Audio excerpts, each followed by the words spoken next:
Bonjour. Aujourd'hui, on s'attaque à un monument, un face-à-face qui dépasse le sport. FC Barcelone contre Real Madrid. Ah oui, le classico.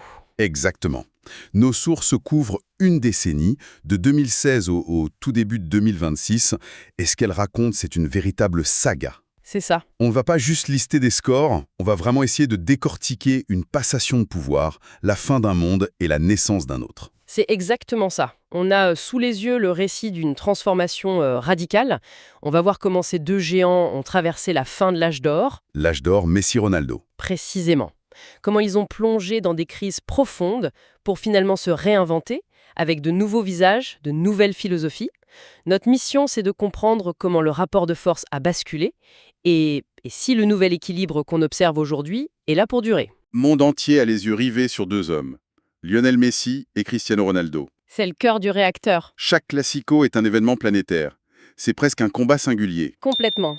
Et à ce moment-là, la dynamique, elle est très claire. Le Real Madrid de Zinedine Zidane est en train de construire une dynastie européenne. Ah oui? Il remporte la Ligue des Champions en 2016, puis en 2017 et encore en 2018. Un triplé consécutif. Historique. Il faut se rendre compte du caractère monumental de la chose. On n'avait pas vu ça depuis les années 70.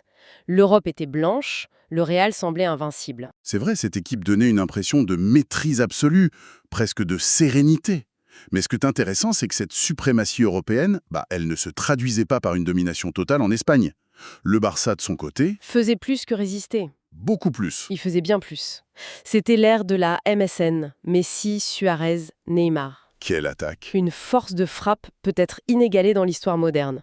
Sur la scène nationale, ils étaient intraitables, ils gagnaient la Liga, ils empilaient les buts. Du coup, on avait ce paradoxe fascinant. Un Real roi d'Europe et un Barça maître en son royaume. Et ce bel équilibre, il va voler en éclats en deux temps.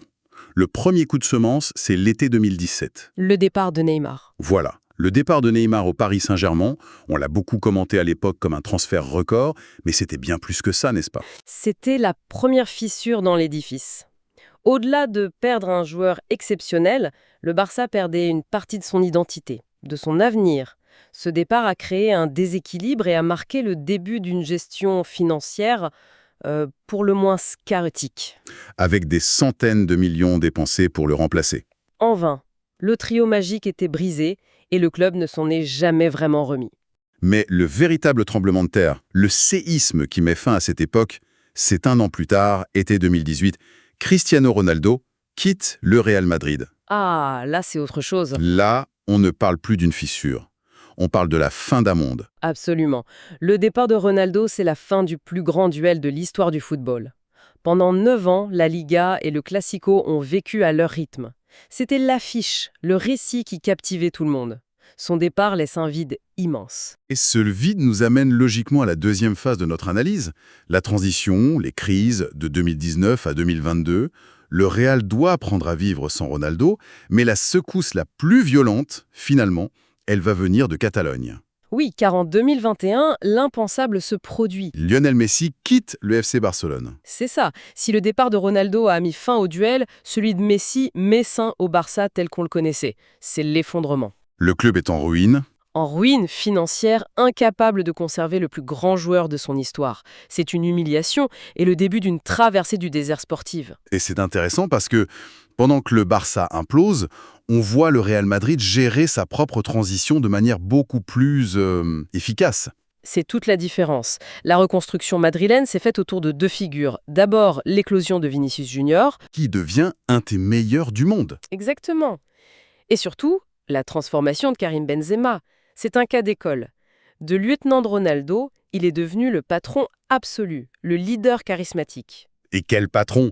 Son apogée arrive en 2022, Ligue des Champions et un ballon d'or. qui vient récompenser cette mue spectaculaire. Le Real a non seulement survécu, mais il a trouvé un nouveau roi. Un roi qui les mène à un doublé Liga, Ligue des Champions cette année-là. La transition est une réussite totale. Donc, si on résume la situation à ce moment-là, début 2022, on a un Real Madrid champion de tout et un FC Barcelone en pleine crise existentielle. C'est ça. Logiquement, le Classico qui se profile en mars 2022 au Bernabéu, ça devrait être une formalité pour Madrid. Sur le papier, c'est une exécution annoncée. Le Barça de Xavi est une équipe en chantier, fragile, Et pourtant, Et c'est là que ça devient fascinant. Le Barça ne gagne pas juste, il l'écrase. une victoire 4-0 à Madrid. Un résultat qui a stupéfié tout le monde. Il faut se souvenir du contexte. Pour Barcelone, c'était plus qu'une victoire, c'était une déclaration. C'était la preuve que l'ADN du club était toujours là. Un message d'espoir. Voilà. Et pour le Real, ce fut une humiliation, une sonnette d'alarme qui a montré que, même au sommet, une forme d'arrogance pouvait se payer très cher face à ce rival-là. C'est une excellente illustration de la nature unique de cette rivalité. Elle semble avoir ses propres lois. C'est un mélange de tout ça, mais il y a aussi cette force psychologique du Barça qui, dos au mur dans un classico, est capable de puiser dans des ressources qu'on ne soupçonne pas. Ce match a planté une graine, il a montré que la reconstruction du Barça pouvait aller beaucoup plus vite que prévu. Une graine qui va germer et nous amener à la période la plus récente, de 2023 à aujourd'hui. Le football a horreur du vide. Comment cette rivalité s'est-elle réinventée sans ces deux figures de proue? Elle s'est réinventée autour d'un nouveau duel emblématique, qui est aussi une opposition de style, de philosophie, Lamine Yamal contre Jude Bellingham. Expliquez-nous ça.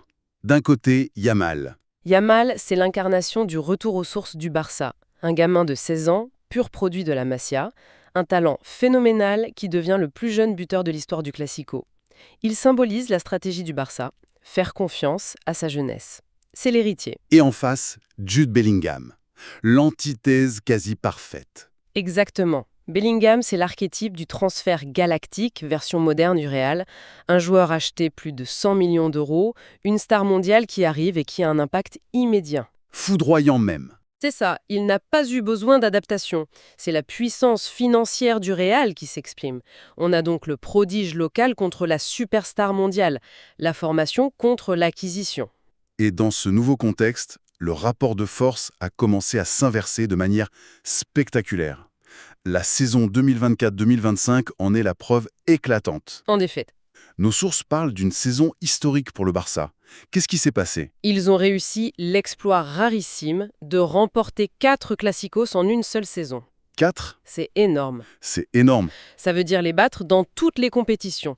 Il y a eu une victoire particulièrement nette, 4-0 en Liga en octobre 2024, et ils ont aussi remporté la finale de la Coupe du Roi contre Madrid. C'est une domination quasi totale sur les duels. Ça montre que la reconstruction n'est plus une promesse, c'est une réalité. Ils ont pris un véritable ascendant psychologique. Un ascendant confirmé par l'actualité la plus brûlante, le 11 janvier 2026, il y a quelques jours. Finale de la Supercoupe d'Espagne. Exactement. Et le contexte est encore plus tendu, car le Real Madrid a entre-temps ajouté une pièce maîtresse, Kylian Mbappé. L'arrivée de Mbappé à Madrid s'était vue comme l'arme absolue qui allait définitivement faire pencher la balance. Et pourtant, Le Barça s'impose encore. Victoire 3-2 avec un doublé de Rafinha. Gagner un trophée face à un Real renforcé par Mbappé, c'est un message extrêmement fort. c'est la jeune garde barcelonaise qui ne tremble pas. Pas du tout. La dynamique actuelle est clairement en leur faveur. Alors, après ce tour d'horizon, il est temps de prendre du recul.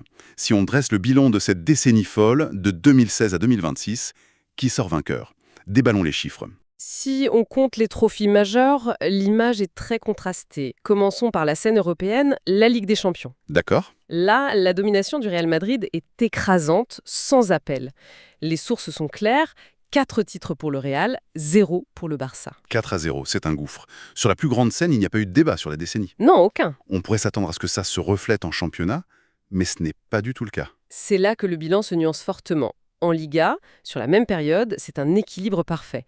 La source nous indique 4 titres de champion d'Espagne pour chaque club. 4 partout. C'est remarquable. C'est très remarquable. Ça montre que malgré son règne européen, le Real n'a jamais réussi à écraser durablement le Barça sur la scène domestique. Alors, comment on interprète ce bilan en 2 temps? Une Europe blanche, une Espagne partagée? Ça nous dit qu'on a eu 2 trajectoires qui se sont croisées. Le Real Madrid a été l'ogre de l'Europe, une machine à gagner les finales.